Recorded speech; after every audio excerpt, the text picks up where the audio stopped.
പരിശുദ്ധ നാമം വാഴ്ത്തപ്പെടുമാറാകട്ടെ. എന്റെ പേര് ജോൺ. സ്തോത്രം. ഓർഡിനേഷൻ എനിക്ക് സൗദി അറേബ്യയിൽ ലഭിച്ചതാണെങ്കിലും ഈ ദേശത്ത് വന്ന് ശുശ്രൂഷയൊന്നും ഞാൻ ഏറ്റെടുത്തിട്ടില്ല. ശുശ്രൂഷയൊന്നും ഞാൻ അതിൽ ഭാഗവാക്കാകാനും ഞാൻ താല്പര്യപ്പെട്ടിട്ടില്ല. ഇതുപോലുള്ള കോമണായി പല സഭകളിലും ഞാൻ ശുശ്രൂഷിക്കുകയും കടന്നുപോവുകയും വിവിധ വിഷയങ്ങൾക്ക് വേണ്ടി ഇരുവിൽ നിൽക്കുകയും പ്രാർത്ഥിക്കുകയും ചെയ്യുക എന്നുള്ള ഒരു ദൗത്യമാണ് ഞാനിപ്പോൾ ഏറ്റെടുത്തിട്ടുള്ളത്. ദൈവകരങ്ങളിൽ നമുക്ക് കരങ്ങൾ കൊടുത്തുകൊണ്ട് ദൈവത്തെ നമുക്ക് സ്തോത്രം ചെയ്യാം. എല്ലാവരും പരസ്പരം കരങ്ങൾ കൊടുത്തുകൊണ്ട് സ്തോത്രം ചെയ്യാം. ഈ സമയം ഒരു വാക്യം വായിച്ച് ഒരല്പസമയത്തിന് സന്നിധിയിൽ നമ്മൾ സുവിശേഷ പ്രസംഗമല്ല, ഇതൊരു പ്രബോധനമായിട്ട് നമുക്ക് ചിന്തിച്ചു, നമ്മൾ ആരാധിച്ചു, നമ്മൾ ആത്മാവിനാൽ ബലപ്പെട്ടു, പരിശുദ്ധാത്മാവിന്റെ സാന്നിധ്യം നമ്മൾ അനുഭവിച്ചവരും. എങ്കിലും ഒരല്പസമയം നമുക്ക് ഒരു വിഷയത്തെ ആസ്പദമാക്കി ഒന്ന് ചിന്തിക്കും. ഉത്തമഗീതം 2:14 ഒരാൾ ശബ്ദം ഉയർത്തി ഒന്ന് വായിക്കും.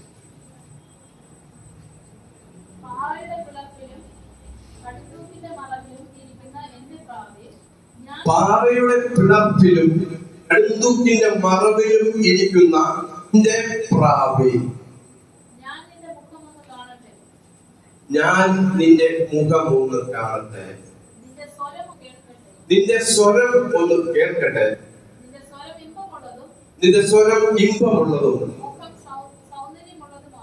മുഖവും സൗന്ദര്യവും ഉള്ളത് ആവുക. അല്പസമയം എനിക്ക് ലഭിച്ചിരിക്കുന്ന ഈ സന്ദർഭം ഞാനത് അവകാശപ്പെടുകയല്ല.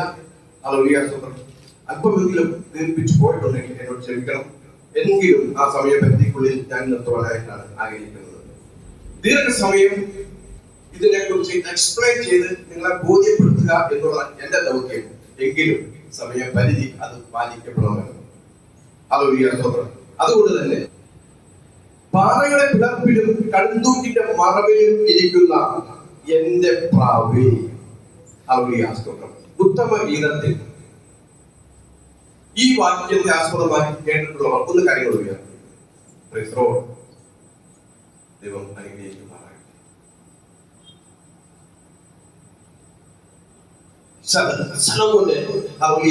ഉത്തമ ഗീതം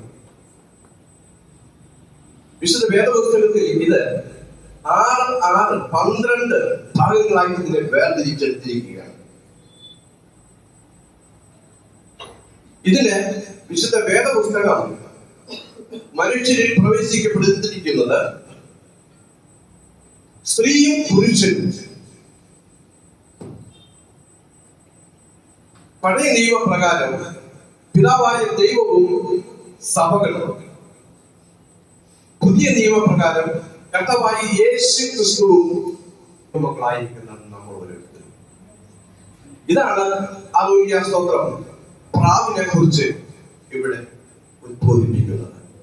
എന്റെ പ്രാവി, സ്തോത്രം, എന്റെ മക്കളെ, എന്റെ ദൈവജനമേ, എന്റെ സഹോദര, എന്റെ സഹോദരി, എന്റെ ദാസ, എന്റെ ശിഷ്യ, എന്റെ പൈതലി, സ്തോത്രം എന്ന് വിളിക്കുന്ന വിളിയാണ് പിതാവായ ദൈവത്തിന്റെ. എന്റെ മക്കളെ, എന്റെ പ്രാവേ, എന്റെ പ്രാവേ എന്ന് വിളിക്കുന്ന പിതാവായ ദൈവത്തിന്റെ ശബ്ദം അപ്പാ പിതാവേ എന്ന് വിളിപ്പാൻ തക്കവണ്ണം പുത്രത്വത്തിന്റെ ആത്മാവിനെ പ്രാപിച്ചതായ തന്റെ മക്കളെയാണ് സ്തോത്രം എന്റെ പ്രാവേ എന്ന് വിളിക്കുന്നത്. ആ വിളിയുടെ ശബ്ദം കേൾക്കുമ്പോൾ ആ പ്രാവ് തന്റെ കണ്ണുകൾ ഉയർത്തി പിതാവായ ദൈവത്തിലേക്ക് നോക്കും. വാസ്തവമായി സ്തോത്രം നാമും രാവും പകലും ഏത് സമയവും ഏത് നേരത്തും നമ്മുടെ കരങ്ങൾ ഉയർത്തി കണ്ണുകൾ പർവ്വതങ്ങളിലേക്ക് ഉയർത്തിക്കൊണ്ട് താഴ്മയോടിരുന്ന് ദൈവസന്നിധിയിൽ മുഴങ്ങാറുണ്ട്. എന്റെ ദൈവമേ എന്ന് നാം വിളിക്കാറുണ്ട്. Psalms 121 പ്രകാരം പറയുന്നു, I lift up my eyes to thee, where does my help come from? My help comes from the maker of the heaven and the earth. ഞാൻ എന്റെ കണ്ണ് പർവ്വതങ്ങളിലേക്ക് ഉയർത്തുന്നു. എനിക്ക് സഹായം എവിടെ നിന്ന് വരും? എന്റെ സഹായം ആകാശത്തെയും ഭൂമിയെ സൃഷ്ടിച്ച യഹോവയിൽ നിന്ന് വരുന്നു. കണ്ണുകൾ പോലും ഉയരങ്ങളിലേക്കായി. ഹല്ലേലൂയ. പർവ്വതങ്ങളിൽ നിന്നാണോ നമുക്ക് സഹായം ലഭിക്കുന്നത്? അല്ല, അബ്രഹാം പിതാവ് പർവ്വതങ്ങളിലേക്ക്, സീയോൻ പർവ്വതം, പല പർവ്വതങ്ങളെ കുറിച്ച് വിശുദ്ധ വേദപുസ്തകം പ്രകടമാക്കുന്നു. അതിനടിസ്ഥാനമാക്കി നാമും നമ്മുടെ കണ്ണുകൾ ഉയരങ്ങളിലേക്ക് ഉയർത്തുകയാണ്. എന്നാൽ ഹല്ലേലൂയ സ്തോത്രം, നമുക്ക് സഹായം വരുന്നത് കുന്നുകളിൽ നിന്നോ പർവ്വതങ്ങളിലോ താഴ്വരകളിൽ നിന്നോ ഇവയിൽ നിന്നൊന്നുമല്ല, പിതാവായ ദൈവത്തിൽ. അത്യുന്നതന്റെ മറവിൽ വസിക്കുന്ന നമ്മൾ, സർവശക്തന്റെ നിഴലിൻ കീഴിൽ പാർക്കുന്ന നമ്മൾ, നമുക്ക് സഹായം എവിടെ നിന്ന് വരും? ആകാശത്തെയും ഭൂമിയെയും സർവ്വചരാചരങ്ങളെയും സൃഷ്ടിച്ചവരായ പിതാവായ ദൈവത്തിൽ നിന്ന് നമുക്ക് സഹായം വരും. ആ ദൈവത്തെ നാം നോക്കുകയാണ് നിറങ്ങളോടുകൂടി, യാചനകളോടുകൂടി, പ്രാർത്ഥനകളോടുകൂടി. ഹല്ലേലൂയ സ്തോത്രം. നമുക്ക് ഹല്ലേലൂയ സ്തോത്രം. ഈ പ്രാവ് ഹല്ലേലൂയ സ്തോത്രം എന്താണ് കടുന്തൂക്കിന്റെ അടിയിൽ വസിക്കുന്നത്? പാറയുടെ പിളർപ്പിൽ വസിക്കുന്നത്. വേറെ ഒരു ഇരിപ്പിടവുമില്ല ഇവർക്ക്. മരച്ചില്ലകളിൽ കൂട് കൂട്ടുന്നതായിട്ട് നാം കണ്ടിട്ടില്ല. ഹല്ലേലൂയ സ്തോത്രം. മരത്തെ പൊത്തുകളിൽ കൂട് പണിയുന്നതായിട്ട് നമ്മൾ കണ്ടിട്ടില്ല.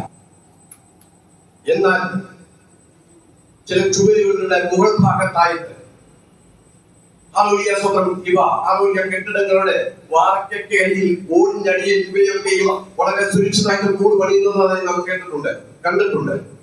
എന്നാൽ ഇവിടെ പാറയുടെ പിളർപ്പിൽ, കടുന്തൂക്കിന്റെ മറവിൽ. എന്താണ് ഈ കടുന്തൂക്ക്? ഹല്ലേലൂയ. കടുന്തൂക്ക് എന്ന് പറഞ്ഞു കഴിഞ്ഞാൽ വളരെ ഉയരം കൂടിയ പർവ്വത ശിഖരങ്ങളുടെ കെട്ട് തട്ടായിട്ടുള്ള വിരിഞ്ഞും പൊട്ടിയും നിൽക്കുന്ന പാറക്കെട്ടുകളുടെ വിടവുള്ള കടുന്തൂക്കുകൾ എന്ന് പറയുന്നത്. ആ വിടവുള്ള സ്ഥലത്തിന് മുൻപിലായിട്ട് പാറയുടെ ചില ഭാഗങ്ങൾ പാളിയായിട്ട് ആ വിടവ് മറഞ്ഞിങ്ങനെ തൂങ്ങി നിൽക്കും. കടുന്തൂക്കിന്റെ മറവ്, പാറ പിളർപ്പ്. പാറയുടെ പിളർപ്പ് മാത്രമല്ല, ഈ പിളർപ്പിലാണെങ്കിൽ ഡയറക്റ്റ് ആയിട്ട് ഈ പ്രാവിന് പറന്ന് അതിനകത്തേക്ക് കയറാം. എന്നാൽ അതിന്റെ മുൻപിലായിട്ട് പാറയുടെ ശീലങ്ങൾ ഇങ്ങനെ താഴ്ന്ന രീതിയിൽ ഈ പിളർപ്പും മറവായിട്ട് നിൽക്കുകയാണ്.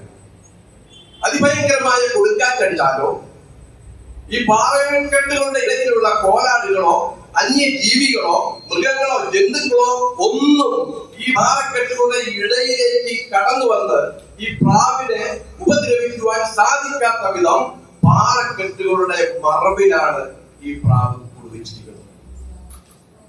അതാണ് ഞാൻ ഇപ്പോൾ പറഞ്ഞത്.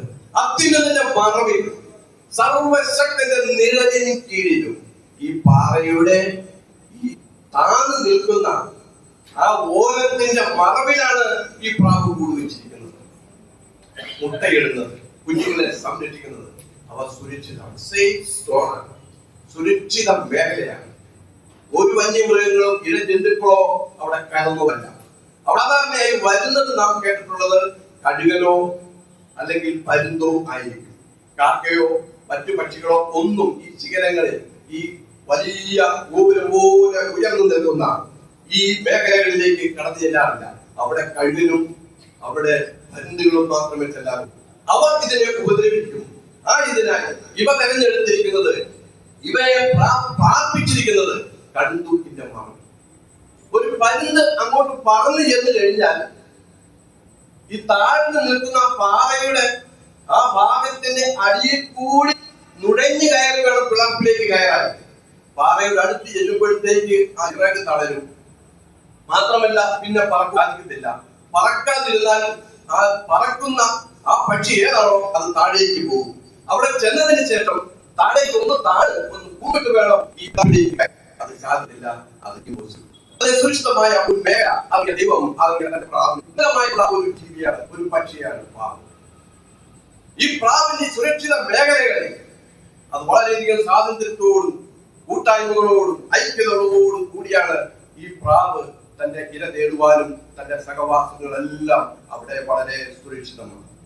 പ്രാക്കൾ കൂട്ടമായാണ് ഒറ്റയ്ക്കൊറ്റയ്ക്കല്ല ഒരിക്കലും പ്രാക്കൾ സഞ്ചരിക്കുന്നത്, ഇര തേടുന്നത്.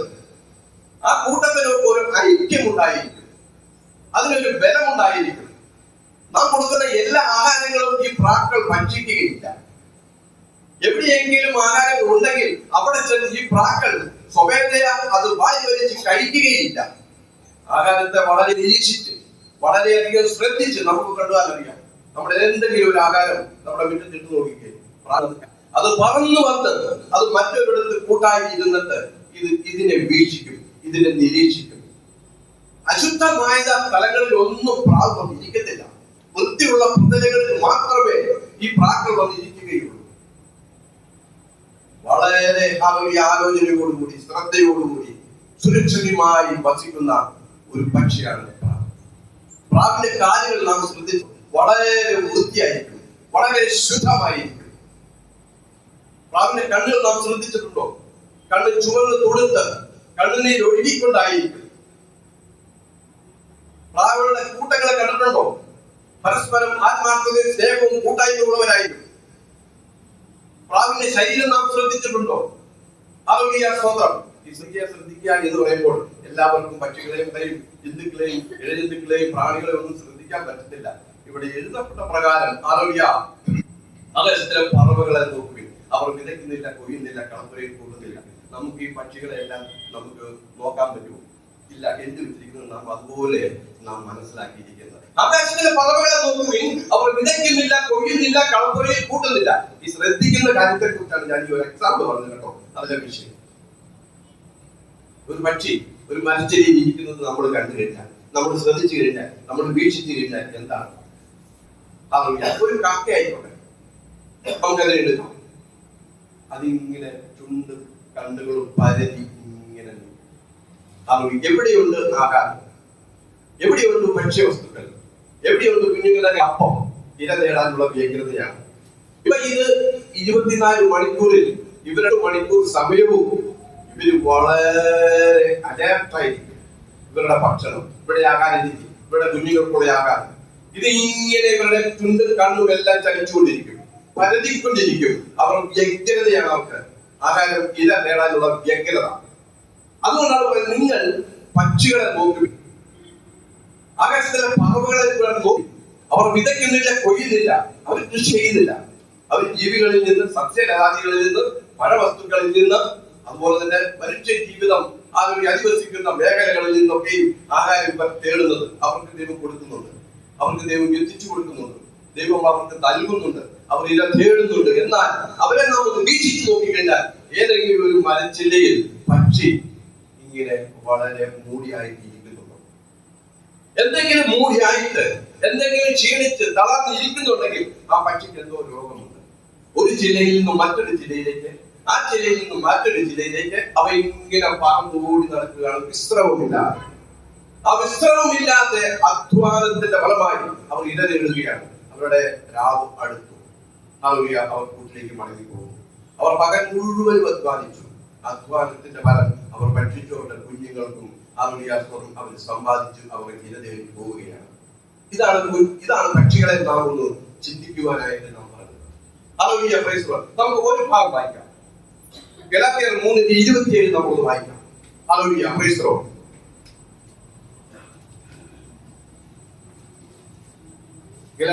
ക്രിസ്തുവിനോട് ചേരുവാൻ സ്നാനമേറ്റിരിക്കുന്ന നിങ്ങൾ എല്ലാവരും.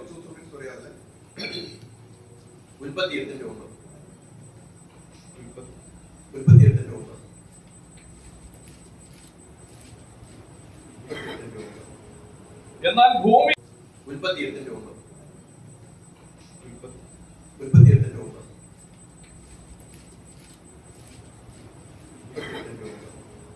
എന്നാൽ ഭൂമിയിൽ എല്ലായിടത്തും വെള്ളം ഉണ്ടായിരുന്നത് കൊണ്ട് പ്രാവിൽ വയ്ക്കുവാൻ സ്ഥലമില്ലാതെ അവന്റെ അടുക്കൽ പെട്ടകത്തിലേക്ക് മടങ്ങി വന്നു. അവൻ കൈ നീട്ടി അതിനെ പിടിച്ച് പെട്ടകത്തിൽ തന്റെ അടുക്കലാക്കി.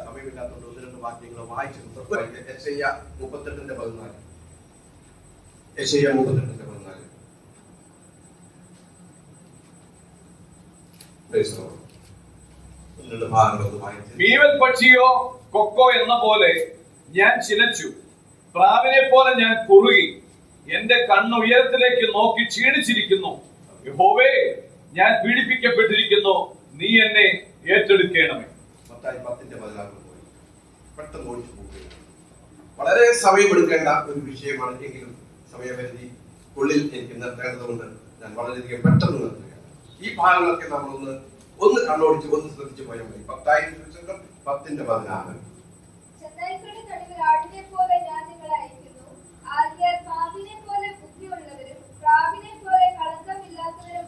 മതി, കളങ്കമില്ല, നിഷ്കളങ്കരായ ഹല്ലേലൂയ സ്തോത്രം. ഇവർ പാർക്കുന്നത് പാറയുടെ കിളർപ്പിൽ കടുന്തൂക്കിന്റെ മറവിലുമാണ്. ഹല്ലേലൂയ സ്തോത്രം. നേരത്തെ വായിച്ചതുപോലെ ഹല്ലേലൂയ സ്തോത്രം ലോകയുടെ പെട്ടകത്തിൽ നിന്ന് ഹല്ലേലൂയ സ്തോത്രം ജലപ്രളയം നാം വായിച്ചു കേട്ടിട്ടുള്ളതാണല്ലോ, നമുക്കറിയാവുന്നതാണല്ലോ. കാക്കയെ അയച്ചു, കാക്ക വന്നു പോയിക്കൊണ്ടിരുന്നു. പ്രാവിനെ അയച്ചു, പ്രാവ് പോയി. അവിടെ എന്താണ് സംഭവിച്ചത്? പ്രാവ് മടങ്ങി വന്നു. കാരണം അവിടെ പ്രാവിന് കാല് കുത്തുവാൻ ഇടമില്ല. ഉള്ളത് മുഴുവനും ഇലകളും പഴങ്ങളും മറ്റു വസ്തുക്കളെല്ലാം ജീർണിച്ച് പഴുത്ത് ചീഞ്ഞു കിടക്കുന്ന പ്രതലമായതിനാൽ പ്രാവ് മടങ്ങി വന്നു. എവിടെ വന്നു? പിതാവായ ദൈവത്തിൽ അയച്ചവന്റെ കരങ്ങളിലേക്ക് തന്നെ തന്റെ ഹല്ലേലൂയ പ്രാവ് മടങ്ങി വന്നു. ഹല്ലേലൂയ സ്തോത്രം. ദൈവത്തിന്റെ കരങ്ങളിൽ ഇരുന്നത് പോലെ, ഇരിക്കുന്നത് പോലെ, നമ്മളെ നടത്തുന്നത് പോലെ ഹല്ലേലൂയ സ്തോത്രം ലോകയുടെ കരങ്ങളിൽ വന്ന് ഹല്ലേലൂയ പ്രാവ് വന്നിരുന്നു. ഹല്ലേലൂയ. അതിനുശേഷം 7 ദിവസം കഴിഞ്ഞു, അനേക മാസങ്ങൾ കടന്നു, എങ്കിലും ഹല്ലേലൂയ സ്തോത്രം വെള്ളം കുറഞ്ഞു എന്ന് കണ്ടതിന് ശേഷം 7 ദിവസം കഴിഞ്ഞ് വീണ്ടും പ്രാവിനെ അയച്ചു. പ്രാവ് ഒരു ഒഴിവ് ഇല കൊത്തിക്കൊണ്ടു. ഹല്ലേലൂയ സ്തോത്രം. കൃത്യനിഷ്ഠതയുള്ള, വിശ്വാസമുള്ള, പ്രത്യാശയുള്ള, ഹല്ലേലൂയ പരിശുദ്ധമായ, നിർമ്മലമായ പ്രാവ് മടങ്ങി വന്നു. ഹല്ലേലൂയ സ്തോത്രം. അവിടെ ഇത് നേടി അവിടെ അലയുവാനൊന്നും ആഗ്രഹിച്ചില്ല. പല ആകാര കാര്യങ്ങളൊക്കെ കാണോടെ ഹല്ലേലൂയ സ്തോത്രം അലവസമയം നൽകിയില്ല. ഹല്ലേലൂയ. അത് കാണുന്നു നമ്മുടെ ഹല്ലേലൂയ സ്തോത്രം ഈ വിജയത്തിൽ ഹല്ലേലൂയ സ്തോത്രം കടുന്തൂക്കിന്റെ മറവിലും പിളപ്പിന്റെ വിടവിലുമായിരിക്കുന്ന എന്റെ പ്രാവ് നമ്മുടെ പിതാവായ ദൈവം ആഗ്രഹിക്കുകയാണ്. മക്കളെ, ദൈവം ഹല്ലേലൂയ സ്തോത്രം ദാസന്മാരെ ദാസിമാരെ ഹല്ലേലൂയ സ്തോത്രം നിന്റെ മുഖം ഞങ്ങളൊന്ന് കാണും. ഹല്ലേലൂയ. ഇന്ന് പകൽക്കാലം ഹല്ലേലൂയ ആ മുഖം ഒന്ന് കാണുവാൻ ഐക്യമായി ഒരുമനപ്പെട്ടുകൊണ്ട് തേജസ്സോടുകൂടി പ്രത്യാശയോടുകൂടി ആ ജീവനുള്ള ദൈവത്തെ ഒന്ന് കാണുവാൻ തക്കവണ്ണം നാം തിരുസന്നിധിയിൽ നാം കടന്നു വന്നിരിക്കുകയാണ്. ഹല്ലേലൂയ സ്തോത്രം. നമ്മുടെ ദൈവം പ്രസാദിച്ചു കഴിഞ്ഞു. നമ്മുടെ മുഖം കണ്ട് അവൻ ഹല്ലേലൂയ സ്തോത്രം നമ്മളെ ഹല്ലേലൂയ സ്തോത്രം അനുഗ്രഹിച്ചു കഴിഞ്ഞു. നമ്മുടെ സർവശക്തനായ ദൈവം ഹല്ലേലൂയ സ്തോത്രം നമുക്ക് ഹല്ലേലൂയ സ്തോത്രം ഈ സമയം ഹല്ലേലൂയ അധിക സമയം ഇതിന് വേണ്ടതുകൊണ്ട് ഞാൻ ദീർഘിപ്പിക്കുന്നില്ല. ഹല്ലേലൂയ സ്തോത്രം മുമ്പ് പാടിയ പാട്ട് ഹല്ലേലൂയ ഈ സമയം എനിക്ക് വേണ്ടി ഹല്ലേലൂയ ഒന്നുകൂടി പാടുവാനായിട്ട് നിന്നതല്ല നാം. ഹല്ലേലൂയ ആ പാടിയവരുടെ അതുപോലെ ഒരു പാട്ട് ഹല്ലേലൂയ സ്തോത്രം നമുക്കൊന്ന് പാടി. ഹല്ലേലൂയ സ്തോത്രം. ഞാൻ വളരെയധികം ഹല്ലേലൂയ ആത്മാവിനെ സന്തോഷിച്ച ഒരു പാട്ടാണ്. നമുക്ക് എല്ലാവർക്കും ഒരുമിച്ച് കൂടി അത് പാടി പോകാൻ നീങ്ങിപ്പോയി എല്ലാവരും ആത്മാവിനായി അല്പസമയം ഹല്ലേലൂയ ഇതൊരു പ്രബോധനമായിട്ട് മാത്രമേ ഹല്ലേലൂയ നിങ്ങൾക്ക് കണക്കാക്കാമുള്ളൂ. അല്പസമയം എനിക്ക് കിട്ടിയത് ദൈവത്തിന് വിനിയോഗിക്കാൻ തക്കവണ്ണം അവസരം ഒരുക്കിയതിനായിട്ട് ഞാൻ നന്ദിയോടെ സ്തോത്രം ചെയ്യാൻ ഞാൻ വീണ്ടും വരും. എല്ലാവരും കാര്യങ്ങൾ അടിച്ച് എല്ലാവരും ജീവനുള്ളത് ദൈവത്തെ സ്തുതിക്കുമാറാകണം. Psalms 150 പ്രകാരം പറയുന്നു, let everything that has breathed praise the Lord now. ജീവനുള്ളവയൊക്കെയും ദൈവത്തെ സ്തുതിക്കുമാറാകണം. ഹല്ലേലൂയ. നമുക്ക് നൃത്തം ചെയ്തുകൊണ്ട് നമുക്ക് ഹല്ലേലൂയ ഇതിന്റെ ശരീരങ്ങൾ ദൈവത്തെ മഹത്വപ്പെടുത്തുമെന്നാണ് പറയുന്നത്. ഹല്ലേലൂയ. മഹത്വത്തിന്റെ പ്രത്യാശയായ ക്രിസ്തു നമ്മുടെ ഉള്ളിൽ വസിക്കുന്നതിനാൽ നമുക്ക് നമ്മുടെ ശരീരങ്ങൾ ദൈവത്തെ മഹത്വപ്പെടുത്താം. ഹല്ലേലൂയ. ഹല്ലേലൂയ. Yes. Amen.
അനുഗ്രഹിക്കുമാറാകട്ടെ. എല്ലാവരും അനുഗ്രഹിക്കും. നല്ലൊരു പോയാൽ അതുവഴി അവിടെ ഞാൻ പ്രശംസിക്കുന്നില്ല.